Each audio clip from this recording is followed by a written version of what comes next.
నమస్తే Santosh, welcome to focus. కొనని వాటిని కొన్నట్టు చూపించారు, ఇవ్వని వాటిని ఇచ్చినట్టు రాశారు. ఒక్కసారి అమ్మి 10 సార్లు పద్దులు గీశారు. గొర్రెల పంపిణీలో 1000 కోట్లు మాయమయ్యాయి. ఈ కుంభకోణంలో కింగ్ పిన్ ఎవరు, సూత్రధారులెవరు, పాత్రధారులెవరు, ఈడీ దర్యాప్తులో బేడీలు పడేదెవరికి? గత బీఆర్ఎస్ ప్రభుత్వం గొర్రెల పంపిణీ పథకాన్ని చాలా గొప్పగా చెప్పుకుంది. దీనిని విమర్శించిన ప్రతిపక్ష నేతలను గొర్రెలు అంటూ తిట్టేవారు కేసీఆర్. బీఆర్ఎస్ ప్రభుత్వ హయాంలో గొర్రెల స్కీమ్ కి 4000 కోట్ల నిధులు విడుదల చేశారు. ఇప్పుడు ఆ పథకంలోని లొసుగులు ఒక్కొక్కటిగా బయటపడుతున్నాయి. ఈడీ అధికారుల దర్యాప్తులో అది స్కీమ్ కాదు, స్కామ్ అనే విషయం బయటపడింది. పక్క రాష్ట్రాల నుంచి గొర్రెలను కొనలేదు, రవాణా చేయలేదు, లబ్ధిదారులకు ఇవ్వలేదు. అయినా 1000 కోట్లు కొట్టేశారు. గొర్రెలను కొన్నట్లు రవాణా చేసిన ట్రాన్స్పోర్ట్ వివరాలు, లబ్ధిదారులకు గొర్రెలు పంపిణీ చేసినట్లు ఇలా అన్ని విధాలుగా నకిలీ పత్రాలు సృష్టించి డబ్బులు కొట్టేశారు. ప్రతి చెక్ పోస్ట్ నుంచి గొర్రెల లోడుతో కూడిన వాహనాలు రాష్ట్రంలోకి ఎంటర్ అయినట్లు టోల్ ప్లాజా దగ్గర ఎంట్రీ డీటెయిల్స్ ను కూడా సృష్టించారు. మరొక చిత్రమైన విషయం ఏంటంటే ఈ గొర్రెల వ్యవహారంలో మ్యూల్ అకౌంట్లని కూడా వాడారు. అంటే కొంతమంది వ్యక్తుల నుంచి బ్యాంక్ అకౌంట్స్ ని కొనుగోలు చేసి వాటి ద్వారా డబ్బును ట్రాన్సాక్షన్ చేసుకున్నారు. ఆన్లైన్ బెట్టింగ్ యాప్స్ కొరకు వాడిన మ్యూల్ అకౌంట్స్ ని గొర్రెల స్కామ్ కోసం యూజ్ చేశారు. స్కామ్ ఎక్కడ బయటపడుతుందో అన్న అనుమానంతో ఏకంగా పత్రాలను ధ్వంసం చేశారు. ఈ స్కామ్ వెనకాల మాజీ మంత్రి తలసాని శ్రీనివాస్ యాదవ్ ఓఎస్డీ కీలక పాత్ర పోషించారని అధికారులు తెలిపారు. తెలంగాణలోని 7 జిల్లాల్లో 253.93 కోట్ల రూపాయల అక్రమాలు జరిగాయని కాగ్ తేల్చింది. అయితే మొత్తం 33 జిల్లాల్లో ఈ స్కామ్ విలువ 1000 కోట్ల రూపాయలని ఎన్ఫోర్స్మెంట్ డైరెక్టరేట్ అధికారికంగా ప్రకటించింది. గొర్రెల స్కామ్ లో 700 కోట్లు చేతులు మారినట్టు ఏసీబీ చెబుతూ ఉంటే ఈడీ అధికారులు మాత్రం 1000 కోట్ల కుంభకోణం అంటున్నారు. 2017లో ప్రారంభమైన ఈ పథకం ద్వారా గొల్ల కురుమల జీవితాల్లో కొత్త వెలుగులు తీసుకురావాలని అనుకున్నారు.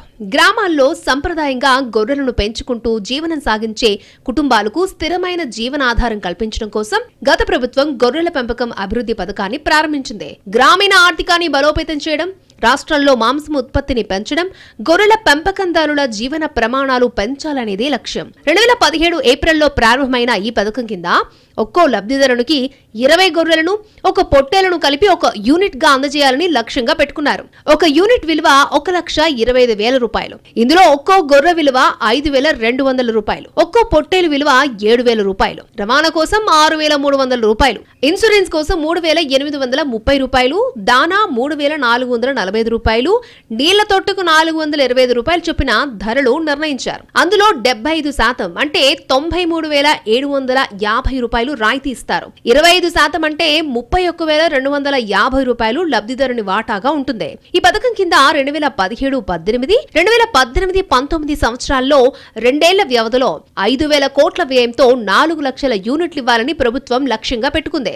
జాతీయ సహకార అభివృద్ధి సంస్థ రాష్ట్ర గొర్రెలు మేకల సమాఖ్యకు అందించే 3,000 కోట్ల రుణాలు, 1000 కోట్ల గ్రాంట్, లబ్ధిదారుల వాటాగా వచ్చే 1000 కోట్ల నిధులతో ఈ పథకాన్ని అమలు చేయాలని ప్రభుత్వం భావించింది. అయితే అప్పటి ప్రభుత్వంలోని కొంతమంది ముఖ్య నేతలతో సన్నిహిత సంబంధాలున్న ప్రైవేట్ కాంట్రాక్టర్ మొయినుద్దీన్, అతని కుమారుడు ఇక్రముద్దీన్లు ఎంట్రీ ఇచ్చిన తర్వాత స్కీమ్ స్వరూపమే మారిపోయింది. అప్పటి వరకు 1,25,000గా ఉన్న ఒక్కో యూనిట్ ధర ప్రభుత్వం ఆమోదం లేకుండానే 1,75,000కు పెరిగింది. గొర్రెలు కొని చెల్లించాల్సిన డబ్బులు చెల్లించకుండా తమ సొంత ఖాతాల్లోకి మళ్లించుకున్నారు. ఈ కేసులో నిందితులుగా ఉన్న మొయినుద్దీన్, అతని కుమారుడు ఇక్రముద్దీన్లు పట్టుబడితే కేసులో మరిన్ని సంచలన వివరాలు వెలుగు చూసే అవకాశాలు కనిపిస్తున్నాయి. ఈ పథకంలో భాగంగా 2 విడతల్లో సుమారు 4.25 లక్షల యూనిట్లను లబ్ధిదారులకు పంపిణీ చేసినట్లు అధికారిక లెక్కలు చెబుతున్నాయి. దీనికోసం దాదాపు 4,000 కోట్లు మంజూరు చేసింది ప్రభుత్వం. అయితే పంపిణీ చేసింది కొన్ని యూనిట్లు మాత్రమే కాగా కొన్నవి మాత్రం ఎక్కువ మొత్తంలో చూపించడంతో అక్రమాలు వెలుగు చూశాయి. కొన్న యూనిట్లకు, పంపిణీ చేసిన యూనిట్లకు ఏమాత్రం పొంతనే లేదు. ఈ కుంభకోణంలో గతంలోని ఏసీబీ అధికారులు 17 మందిని అరెస్ట్ చేశారు. గొర్రెల పంపిణీ పథకంలో 1000 కోట్ల రూపాయలకు పైగా అక్రమాలకు పాల్పడినట్లు ఈడీ ప్రాథమిక దర్యాప్తులో గుర్తించింది. స్కీమ్ పై ఏసీబీ నమోదు చేసిన ఎఫ్ఐఆర్ల ఆధారంగా ఈడీ రంగంలోకి దిగింది. ఇందులో ఒక ఎఫ్ఐఆర్ ప్రకారం అప్పటి పశు సంవర్ధక శాఖ మంత్రి తలసాని శ్రీనివాస్ యాదవ్ ఓఎస్డీగా ఉన్న జి కళ్యాణ్ కుమార్ కొన్ని రికార్డులను తొలగించారని ఆరోపణలున్నాయి. మరో ఎఫ్ఐఆర్ లో గొర్రెల వ్యాపారి ఇచ్చిన ఫిర్యాదుతో 2.1 కోట్ల రూపాయలను పశు సంవర్ధక శాఖ అసిస్టెంట్ డైరెక్టర్లు నకిలీ పేర్లతో మళ్లించారని ఆరోపించారు. తాజాగా ఈడీ అధికారులు జి కళ్యాణ్ కుమార్, ఇతర లబ్ధిదారులు, మధ్యవర్తుల నివాసాల్లో సోదాలు నిర్వహించారు. ఈ సోదాల్లో అనేక ఆధారాలను సేకరించినట్లు ఈడీ ప్రకటించింది. ప్రభుత్వ అధికారులకు కిక్ బ్యాక్ల రూపంలో అక్రమ చెల్లింపులు జరిగినట్లు సూచించే పత్రాలను అధికారులు స్వాధీనం చేసుకున్నారు. ఈడీ అధికారులు 200కు పైగా మ్యూల్ ఖాతాలకు సంబంధించిన ఖాళీ చెక్ బుక్లు, పాస్ బుక్లు, డెబిట్ కార్డులను స్వాధీనం చేసుకున్నారు. అక్రమ కార్యకలాపాలకు ఉపయోగించినట్లు అనుమానిస్తున్న 31 మొబైల్ ఫోన్లు, 20 సిమ్ కార్డులను ఈడీ అధికారులు సీజ్ చేశారు. కంట్రోలర్ అండ్ ఆడిట్ జనరల్ నివేదిక కూడా గొర్రెల పంపిణీలో కుంభకోణం జరిగిందని గుర్తించింది. మార్చి 2021తో ముగిసిన కాలానికి సంబంధించి కాగ్ నిర్వహించిన ఆడిట్ లో పథకం అమలులో అనేక అవకతవకలు జరిగినట్లు వెల్లడైంది. లబ్ధిదారుల వివరాలను సరిగ్గా నిర్వహించకపోవడం, రవాణా ఇన్వాయిస్ల రికార్డులు అసంపూర్ణంగా ఉండడం, నకిలీ వాహన నంబర్లతో కూడిన ఇన్వాయిస్లకు చెల్లింపులు చేయడం వంటివి గుర్తించారు. అంతేకాకుండా చనిపోయిన లేదా ఉనికిలో లేని వ్యక్తుల పేరుతో కూడా గొర్రెల యూనిట్లను కేటాయించినట్లు తేలింది. గొర్రెలను సరఫరా చేసినందుకు రావాల్సిన 2.1 కోట్ల రూపాయలను ఇవ్వకుండా మోసగించారని బాధితుడు ఇచ్చిన ఫిర్యాదుతో తొలుత గచ్చిబౌలి పోలీసులు కేసు నమోదు చేశారు. దీన్ని ప్రభుత్వం ఏసీబీకి బదిలీ చేసింది. కాంగ్రెస్ ప్రభుత్వం కొలువు తీరిన వెంటనే కళ్యాణ్ కుమార్ ఈ పథకం రికార్డులను ధ్వంసం చేసేందుకు ప్రయత్నించడం పైన హైదరాబాద్ పోలీసులు కేసు నమోదు చేశారు. వీటన్నింటినీ ఆధారంగా దర్యాప్తు చేపట్టిన ఈడీ ఈ కుంభకోణం విలువ 1000 కోట్లకు పైగానే ఉన్నట్లు ఆధారాలను సేకరించింది. ఎస్ఆర్డీఎస్ కింద ఎంపికైన లబ్ధిదారుల కోసం గొర్రెలను కొనుగోలు చేసినట్లు చూపడం ద్వారా ఈ ముఠా ప్రభుత్వ నిధుల్ని కాజేసింది. గొర్రెల పంపిణీదారులకు ఆ నిధులిచ్చినట్లు చూపడం ద్వారా అక్రమాలకు పాల్పడినట్లు ఈడీ గుర్తించింది. ఆ నిధులన్నీ ఎవరెవరి ఖాతాలకు మళ్లించారు అనే అంశంపై కూడా కీలక సమాచారాన్ని రాబట్టింది. అంతకుముందు వీరెవరికి గొర్రెల పంపిణీ లేదా విక్రయంలో అనుభవం లేదని గుర్తించడం విశేషం. దీన్ని బట్టి బోగస్ విక్రేతల్ని తెరపైకి తెచ్చి వారి ఖాతాలకు ప్రభుత్వ నిధుల్ని మళ్లించినట్లు ఈడీ అధికారులు నిర్ధారణకొచ్చారు. రాష్ట్రంలో కాంగ్రెస్ ప్రభుత్వం ఏర్పడిన తర్వాత తలసాని శ్రీనివాస్ యాదవ్ కు ఓఎస్డీగా ఉన్న జి కళ్యాణ్ కుమార్ పశుసంవర్ధక శాఖ కార్యాలయంలో కొన్ని రికార్డులను ధ్వంసం చేసి తీసుకెళ్లాడు. ఈ 2 కేసుల ఆధారంగా ఏసీపీ అధికారులు కేసు నమోదు చేసి దర్యాప్తును ప్రారంభించారు. కళ్యాణ్ కుమార్ సహా fish and goats development federation మాజీ సీఈఓ రామచంద్ర నాయక్, మాజీ అసిస్టెంట్ డైరెక్టర్ రవికుమార్, కేశవ సాయి, శ్రీనివాసరావు, బ్రోకర్లు సహా మొత్తం 17 మందిని ఏసీబీ అరెస్ట్ చేసింది. ఏసీబీ కేసు ఆధారంగా మనీ లాండరింగ్ కోణంలో దర్యాప్తు ప్రారంభించిన ఈడీ అధికారులు prevention of money laundering act కింద కేసు నమోదు చేసి దర్యాప్తును ముమ్మరం చేశారు. గొర్రెల పంపిణీ పథకంలో నీకిది నాకిది తరహాలో ప్రభుత్వ, ప్రైవేటు వ్యక్తులు, సంస్థల ఖాతాల్లోకి భారీగా నిధులు మళ్లించినట్లు ఈడీ ఆధారాలను సేకరించింది. ప్యాసింజర్ వాహనాలు, నాన్ ట్రాన్స్పోర్ట్ వాహనాలు సహా నకిలీ రిజిస్ట్రేషన్ నంబర్లతో బిల్లులు, గొర్రెల యూనిట్లకు డూప్లికేట్ ట్యాగులు, మృతి చెందిన వారి పేర్లతో యూనిట్లు కేటాయించడం వంటి అక్రమాలను గుర్తించింది.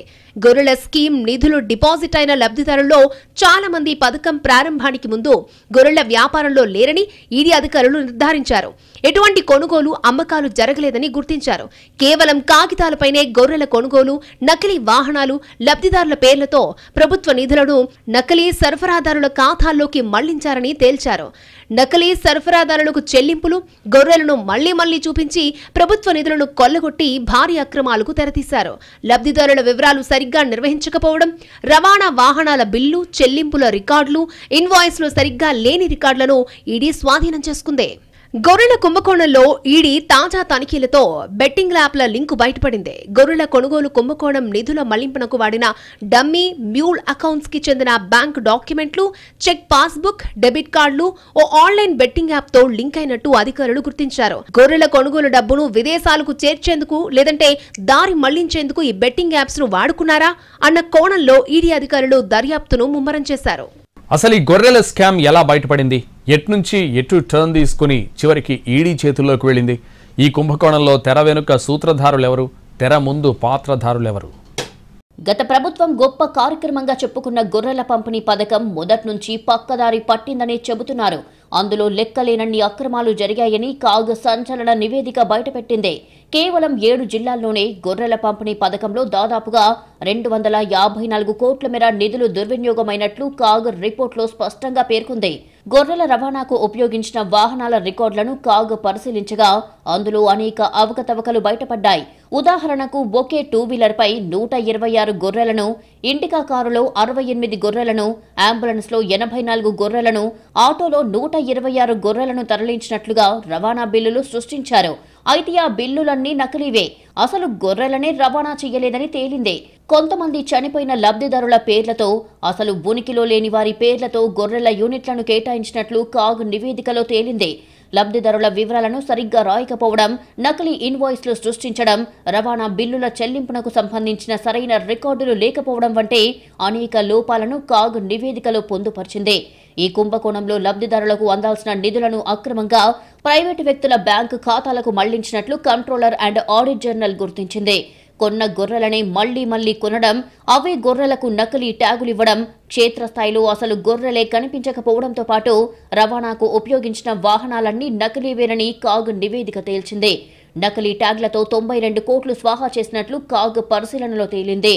మొత్తం 3,385 కోట్లు ఖర్చు పెట్టిన ఈ పథకంలో పెద్ద ఎత్తున అక్రమాలు జరిగాయని పేర్కొంది.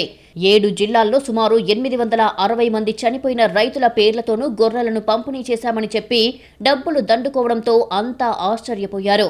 5 జిల్లాల పరిధిలో 96,299 గొర్రెల యూనిట్లు సరఫరా చేసినట్లుగా నివేదికల్లో చూపినా వాస్తవానికి 29,616 యూనిట్లు మాత్రమే పంపిణీ జరిగినట్లుగా కాగ్ ఆడిట్లో వెలుగు చూసింది. ఒక సాధికార సంస్థ ద్వారా ఈ అక్రమాలపై విచారణ చేయాలని కాగ్ ప్రభుత్వానికి సిఫార్సు చేసింది.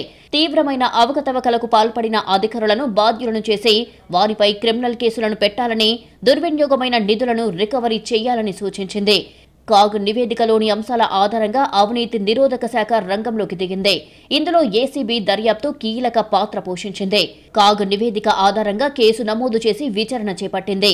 ఈ విచారణలో నిధులు భారీగా మళ్లించారని గుర్తించింది. లబ్ధిదారులకు గొర్రెల కొనుగోలు కోసం విడుదల చేసిన నిధులను అధికారులు, దళారులు, కాంట్రాక్టర్లు కలిసి నకిలీ బ్యాంకు ఖాతాలకు మళ్లించారు. ప్రారంభంలో 2.1 కోట్ల మేర అక్రమాలు జరిగినట్లు ఒక ఫిర్యాదు రావడంతో ఏసీబీ ఇంకా లోతుగా దర్యాప్తు చేసింది. అక్కడ తీగలాగితే డొంకంతా కదిలి పెద్ద కుంభకోణం బయటపడింది. చనిపోయిన వాళ్ల పేరు మీద కొన్ని యూనిట్లకు లెక్కలు రాశారని ఏసీబీ గుర్తించింది. అసలు ఊరు పేరు లేని వ్యక్తుల పేర్లతో గొర్రెల యూనిట్లను కేటాయించి నిధులు డ్రా చేసినట్లు ఏసీబీ దృష్టికి వచ్చింది. ఫేక్ అడ్రస్లు, ఫేక్ ఆధార్ కార్డులతో బ్యాంకు ఖాతాలు తెరిచి అక్రమ లావాదేవీలు నడిపారు. గొర్రెల రవాణాకు సంబంధించిన నకిలీ బిల్లులు సృష్టించారు. ఒకే వాహనంపై భారీ సంఖ్యలో గొర్రెలను తరలించినట్లుగా బిల్లులు చూపించడం ద్వారా కూడా నిధులు దారి మళ్లించారు. ఈ కుంభకోణంలో పశు సంవర్ధక శాఖలోని అసిస్టెంట్ డైరెక్టర్లు సహా పలువురు అధికారుల ప్రమేయం ఉన్నట్లు ఏసీబీ గుర్తించింది. వారిపై కేసులు నమోదు చేసింది.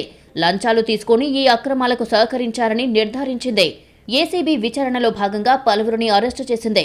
మాజీ పశు సంవర్ధక శాఖ మంత్రి ఓఎస్డీ కళ్యాణ్ కుమార్, సభావత్ రామచందర్, మాజీ అసిస్టెంట్ డైరెక్టర్లు రవికుమార్, కేశవసాయి, శ్రీనివాసరావు, బ్రోకర్లు సహా మొత్తం 17 మందిని ఏసీబీ అరెస్టు చేసింది. ఏసీబీ నమోదు చేసిన కేసుల ఆధారంగానే ఎన్ఫోర్స్మెంట్ డైరెక్టరేట్ రంగంలోకి దిగింది. మనీ లాండరింగ్ కోణంలో దర్యాప్తు ప్రారంభించిన ఈడీ ఈ కుంభకోణంలో సుమారు 1,000 కోట్ల రూపాయల అక్రమాలు జరిగాయని నిర్ధారించింది. స్కామ్ కి ఆన్లైన్ బెట్టింగ్ యాప్ల మధ్య సంబంధం ఉన్నట్టు దర్యాప్తులో వెల్లడయ్యింది. అక్రమంగా సంపాదించిన డబ్బుని మనీ లాండరింగ్ చేయడానికి బెట్టింగ్ యాప్లను ఉపయోగించినట్లుగా ఈడీ అధికారులు గుర్తించారు. ఈడీ సోదాల్లో 200కు పైగా నకిలీ, బినామీ బ్యాంకు ఖాతాలను గుర్తించారు. ఈ ఖాతాలకు సంబంధించిన పాస్బుక్లు, చెక్ బుక్లు, డెబిట్ కార్డులను స్వాధీనం చేసుకున్నారు. ఈ ఖాతాలను బెట్టింగ్ యాప్ల లావాదేవీలకు ఉపయోగించినట్లుగా తేలింది. ఆ నిధులను ఆన్లైన్ బెట్టింగ్ యాప్ల ద్వారా విదేశాలకు తరలించినట్లు ఈడీ అనుమానిస్తోంది. ఈ పథకం కింద లబ్ధిదారుల పేరుతో డబ్బు పొందిన వారిలో చాలా మందికి గొర్రెల వ్యాపారంతో ఎటువంటి సంబంధం లేదని ఈడీ విచారణలో తేలింది. ఈ కుంభకోణం 1,000 కోట్లకు పైగా ఉంటుందని ఈడీ అంచనా వేసింది. ఈ కేసుకు సంబంధించి దర్యాప్తు ఇంకా కొనసాగుతోంది. నకిలీ అకౌంట్ల ద్వారా ఇంకెంత సొమ్ము, ఎవరెవరి అకౌంట్లకు ఎంత మొత్తంలో బదిలీ అయిందనే కోణంలో ఈడీ దర్యాప్తు చేస్తోంది. వాళ్లను విచారించేందుకు సమాయత్తమవుతోంది. బినామీలు, మ్యూల్ అకౌంట్లలో జమైన మొత్తం డబ్బు విత్డ్రా చేయడంతో పాటు స్థాయిని బట్టి వాటాలు పంచుకున్నట్లు ఇప్పటికే ఏసీబీ గుర్తించింది. ఆ కోణంలోనే ఈడీ వివరాలు రాబడుతోంది. కీలక సూత్రధారి అయిన కళ్యాణ్ కుమార్ ఇంట్లో పలు కీలక ఆధారాలను ఈడీ అధికారులు గుర్తించారు. ఈ పథకంలో మొదటి నుంచి కొందరు అధికారులు, దళారులు కుమ్మక్కై నిధులను దోచుకున్నట్లు ఏసీబీ దర్యాప్తులో వెల్లడయ్యింది. గొర్రెలను సప్లై చేసిన వారి స్టేట్మెంట్లను ఏసీబీ నుంచి ఈడీ తీసుకుని వాళ్లను విచారించేందుకు ఏర్పాట్లు చేస్తోంది. రైతులకు 133 యూనిట్ల గొర్రెలకు గాను చెల్లించాల్సిన 2.10 కోట్లను వాళ్ళ అకౌంట్లలో డిపాజిట్ చేయకుండా 10 బినామీ అకౌంట్లలో డిపాజిట్ చేసినట్లు ఎన్ఫోర్స్మెంట్ డైరెక్టరేట్ ఆధారాలు సేకరించింది. గొర్రెల గోల్మాల్ వ్యవహారంపై ఈడీ ఒక్కసారిగా రంగంలోకి దిగడంతో అక్రమార్కులకు గుండెల్లో గుబులు పట్టుకుంది. ఏకకాలంలో సోదాలు చేయడం, అవకతవకలు ఎక్కువగా జరిగిన జిల్లాలపై దృష్టి సారించనుండడంతో ఈ పాపంలో పాలు పంచుకున్న వారిలో కలవరం మొదలయ్యింది. వ్యాపారులు, అధికారులు కుమ్మక్కైన ఘటనలు అప్పట్లో చాలానే వెలుగులోకి వచ్చాయి. విచారణ జరిగినా కొందరు అధికారులపై చర్యలు తీసుకున్నా పోయిన ప్రభుత్వ సొమ్ము మాత్రం పూర్తి స్థాయిలో సర్కార్ ఖజానాకు రాలేదు. ఈడీ ప్రకటన సహజంగానే తెలంగాణ రాజకీయ వర్గాల్లో కలకలం రేపడం ఖాయంగా కనిపిస్తోంది. యూనిట్లను రీసైకిల్ చేయడం, పేపర్ల మీదే పంపిణీ చేయడం, డబ్బులు నొక్కేయడం అన్నీ బయటపడుతున్నాయి. 2017 నుంచి గొర్రెల పంపిణీ పథకంలో కొల్లగొట్టిన 1000 కోట్లు ఎవరి జేబుల్లోకి వెళ్లాయి, నీకింత నాకింత అన్నట్టుగా వాటాలు వేసుకున్న వారిలో ఎవరెవరు ఉన్నారు అనే దానిపై ఈడీ దృష్టి సారించింది. ఏసీబీ కేసులో అరెస్టైన వాళ్లతో పాటు గతంలో పశుసంవర్ధక శాఖలో కీలక అత్యున్నత స్థాయిలో పనిచేసిన అధికారులకు ఏమైనా సంబంధం ఉందా అన్న కోణంలోనూ దర్యాప్తు చేస్తోంది.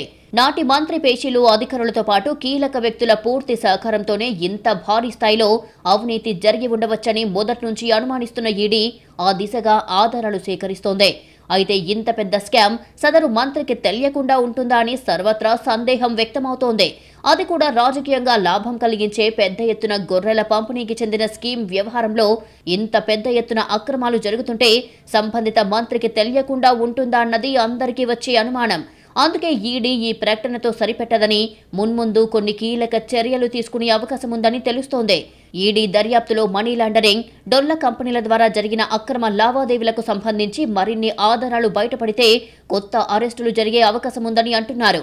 ఈ కుంభకోణంలో ప్రమేయమున్న అధికారులతో పాటు అక్రమంగా డబ్బును తరలించడానికి సహకరించిన ప్రైవేటు వ్యక్తులు కూడా ఈడీ దర్యాప్తు పరిధిలోకి వచ్చే అవకాశం ఉందని అంటున్నారు. గొర్రె బలిస్తే గొల్లాయనకు లాభం అని తెలంగాణలో ఒక సామెత ఉంది. అయితే ఇక్కడ గొల్లాయన లేడు, గొర్రె లేదు, అది బలవాలేదు, లాభం మాత్రం ఎవరికో వచ్చింది. ఇదంతా ఎలా జరిగింది?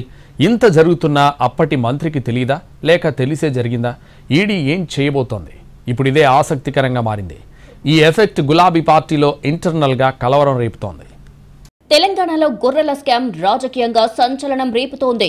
గత బీఆర్ఎస్ సర్కార్ హయాంలో జరిగిన ఈ వ్యవహారంలో పెద్ద ఎత్తున అక్రమాలు జరిగాయని తాజాగా ఎన్ఫోర్స్మెంట్ డైరెక్టరేట్ గుర్తించింది. దాదాపు 1000 కోట్లకు పైగా స్కామ్ జరిగినట్లు ఈడీ ప్రకటించింది. ఈ స్కామ్ లో దూకుడు పెంచిన దర్యాప్తు సంస్థ మాజీ మంత్రి తలసాని శ్రీనివాస్ యాదవ్, మాజీ ఓఎస్డీ కళ్యాణ్ ను అదుపులోకి తీసుకుంది. మరో 8 ప్రాంతాల్లో జరిపిన సోదాల్లో కీలక ఆధారాలను స్వాధీనం చేసుకుంది. కుంభకోణం విలువ అంతకంతకు పెరుగుతున్న నేపథ్యంలో ఈ కేసులో మాజీ మంత్రి తలసాని పేరు సైతం మరోసారి తెరపైకి రావడం సంచలనంగా మారుతోంది. ఈ వ్యవహారంలో తలసాని మెడకు బుచ్చు బిగుసుకోబోతున్నదా అనే ప్రచారం రాజకీయ వర్గాల్లో ఉత్కంఠగా మారింది. ఈ కేసులో ఇప్పటికే స్పీడ్ పెంచిన ఈడీ అవినీతికి పాల్పడ్డ వారి కోసం వేట కొనసాగిస్తోంది. ఈ నేపథ్యంలో తెలంగాణ కాంగ్రెస్ తన అధికారిక ఎక్స్ ఖాతాలో చేసిన ట్వీట్ పొలిటికల్ ఇంట్రెస్టింగ్ గా మారింది. ఈ స్కామ్ వెనక ఒక మేకవన్నె పులి ఉందని, అది ఎవరో మీకేమైనా తెలుసా అంటూ ఓ కార్టూన్ పోస్టు చేసింది. తలసానిని పోలిన కార్టూన్ను పోస్టు చేయడంతో ఏం జరగబోతోందనేది సస్పెన్స్ గా మారింది. మాజీ మంత్రికి త్వరలోనే ఈడీ సమన్లు జారీ చేసే అవకాశం ఉందని కాంగ్రెస్ వర్గాలు అంటున్నాయి. ఓఎస్డీ కళ్యాణ్ తలసానితోనో లేదంటే ఆయన కుటుంబ సభ్యులతోనో సన్నిహితులతోనో ఏదైనా ఆర్థిక లావాదేవీలు జరిపి ఉంటే కేసు తలసాని దగ్గరికి రావడం ఖాయమంటున్నారు. పైగా ప్రభుత్వం మారగానే గొర్రెల స్కీమ్ కి సంబంధించిన పత్రాలన్నీ మాయం చేసేందుకు ప్రయత్నించారని ఆరోపణలు అప్పట్లో వచ్చాయి. ఎక్కడికక్కడ ఫైల్స్ అన్ని తీసుకెళ్లిపోయే ప్రయత్నం చేశారనే టాక్ వినిపించింది. ఇప్పుడు ఈడీ అరెస్టు చేసిన ఈ కళ్యాణ్ కుమారే స్వయంగా ఫైళ్లు తీసుకెళ్తూ దొరికిపోయారు. అయితే ప్రభుత్వం మారింది కాబట్టి ఆఫీసు ఖాళీ చేస్తున్నారని, ఎక్కడికి తరలించలేదని, రికార్డులన్నీ ప్రభుత్వం దగ్గర భద్రంగా ఉన్నాయని అప్పట్లో తలసాని వర్గీయులు వాదించారు. అయితే ఈ కుంభకోణంలో ఏసీబీ కూడా కేసు నమోదు చేసింది. కానీ అందులో తలసాని ప్రస్తావన లేదు. ఆ సంగతి ఈడీ చూసుకుంటుందా? అందుకోసమే ఆయన పేరును ఏసీబీ ప్రస్తావించలేదా? ఇదంతా ప్రస్తుతానికి స్పెక్యులేషన్ మాత్రమే. ఈ గొర్రెల పంపిణీ స్కామ్లో అధికారులతో పాటు ప్రజా ప్రతినిధుల ప్రమేయం ఎంతవరకు ఉందన్న దానిపై కొద్ది రోజుల్లోనే ఈడీ తేలుస్తుంది. ఇంత పెద్ద స్కామ్లో అధికారుల పాత్ర మాత్రమే ఉందా?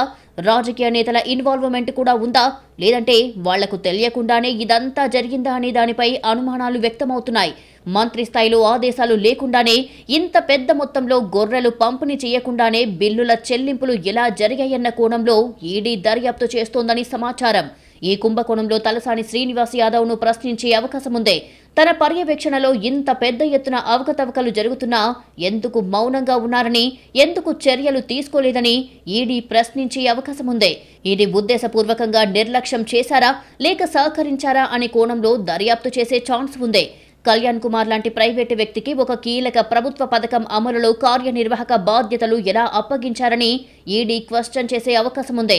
సీనియర్ బ్యూరోక్రాట్లను, ఐఏఎస్ అధికారులను ఎందుకు పక్కన పెట్టారని, అంతర్గతంగా ఏదైనా ట్రేడింగ్ జరిగిందా అనే విషయాలను కూడా దర్యాప్తు అధికారులు పరిశీలిస్తున్నారని సమాచారం. మాజీ ఓఎస్డీ కళ్యాణ్ కుమార్ కు శ్రీనివాస్ యాదవ్ కుటుంబ సభ్యుల మధ్య ఏమైనా ఆర్థిక సంబంధాలు ఉన్నాయా అనే కోణంలో కూడా ఈడీ దర్యాప్తు చేస్తోందని సమాచారం. గొర్రెల పంపిణీ పథకం 2017 జూన్ 20న ప్రారంభమైంది. 2017-2018లో 2.56 లక్షల యూనిట్లు పంపిణీ జరిగింది. 2018-2019లో 1.08 లక్షల యూనిట్లు ఇచ్చారు. 2019-2020లో 1329 యూనిట్లు, 2020-2021లో 62 యూనిట్లు, ఇలా మొత్తం 3.66 లక్షల యూనిట్ల పంపిణీ జరిగింది. ఓవరాల్ గా ఈ స్కీమ్ కింద మొత్తం 4.25 లక్షల యూనిట్లు పంపిణీ చేశారని లెక్కలు చెబుతున్నాయి. ఇందులో 86.2% యూనిట్ల పంపిణీ అప్పటి మాజీ మంత్రి తలసాని హయాంలోనే జరిగాయి. అయితే ఇందులో పెద్ద ఎత్తున అవినీతి జరిగిందనే విషయం ఒక చిన్న ఫిర్యాదుతో బయటపడింది. కాంట్రాక్టర్లు, అధికారులు కుమ్మక్కై గొర్రెలు అమ్మిన వారికి ఇవ్వాల్సిన డబ్బులను ప్రైవేటు వ్యక్తుల ఖాతాల్లోకి మళ్లించి గోల్మాల్కు పాల్పడ్డారు. గొర్రెలు అమ్ముకున్న వారికి డబ్బులు రాకపోవడంతో 2023 డిసెంబర్ 26న గచ్చిబౌలి పోలీస్ స్టేషన్లో కేసు నమోదయ్యింది. దీనికి కాగ్ నివేదిక కూడా తోడయ్యింది. ఇలా గొర్రెల స్కామ్ రూపంలో బయటపడింది. ఈ భారీ అవినీతి వ్యవహారంలో ఈడీ ఎంటర్ కావడంతో గొర్రెల కుంభకోణం ఏ మలుపు తిరుగుతుందో చూడాలి.